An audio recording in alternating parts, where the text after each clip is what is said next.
Hello বন্ধুরা, তোমরা দেখতে পাচ্ছ আমরা সবাই তো আজকে আগুন তাপাচ্ছিলাম আর ভাবছিলাম কি বানানো যায়।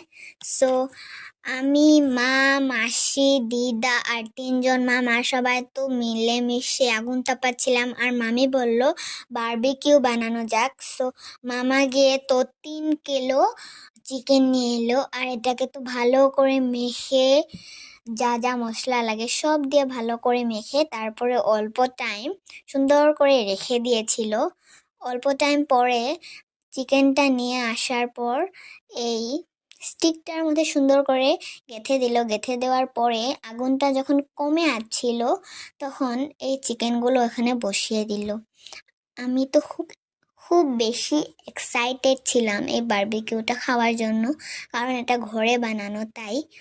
সো অল্প অল্প টাইম পরে পরে মামি এটার উপর দিয়ে বাটার দিয়ে দিচ্ছিল, তোমরা দেখতে পাচ্ছ। উল্টিয়ে পাল্টিয়ে এটাকে পুড়ে নিচ্ছিল।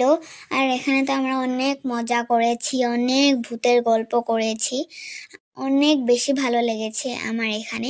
আর তোমরা জানো এখানে তো আমরা সকাল 5:30 পর্যন্ত এখানে ছিলাম। সো তোমরা দেখতে পাচ্ছ একটা হওয়ার পরেই কিন্তু মামা বের করে নিল। আর এখানে চাট মশলা, লেবু, পেঁয়াজ, কাঁচা লঙ্কা, লবণ, চাট মশলা সব কিছু দিয়ে তো মামা সুন্দর করে মেখে নিচ্ছিল। তারপরে তো আমি এই চিকেনের টুকরাটা টপ করে মুখে দিয়ে দিয়েছিলাম। তারপরে অনেকগুলো মামা বের করে নিল আরও। সো আমি ওখান থেকে খেয়েছিলাম অনেকগুলো। আমার তো অনেক বেশি ভালো লেগেছিল এই বারবিকিউটা, কারণ এটা ঘরে বানানো।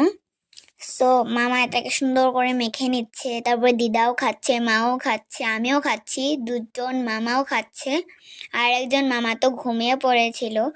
সো এইটার পরেও কিন্তু আমরা অনেকগুলো খেয়েছিলাম বারবিকিউ আরও। সো মা তো মামিকে খাইয়ে দিচ্ছে আর আমরা তো ভূতের গল্প করেছিলাম। তারপর আমরা সবাই এটার সঙ্গে কোল্ড ড্রিঙ্কস খেলাম। সো কোল্ড ড্রিঙ্কসটা প্রায় শেষে হয়ে যাচ্ছিল। সো মা অল্প দেখে নিল এটা কি হলো কি হলো না। সো মা নিজেও খেয়ে নিল, আমাকেও খাইয়ে দিল। সো এই মাংসটার পরে অনেকগুলো মাংস ছিল, তো আজকের জন্য এটা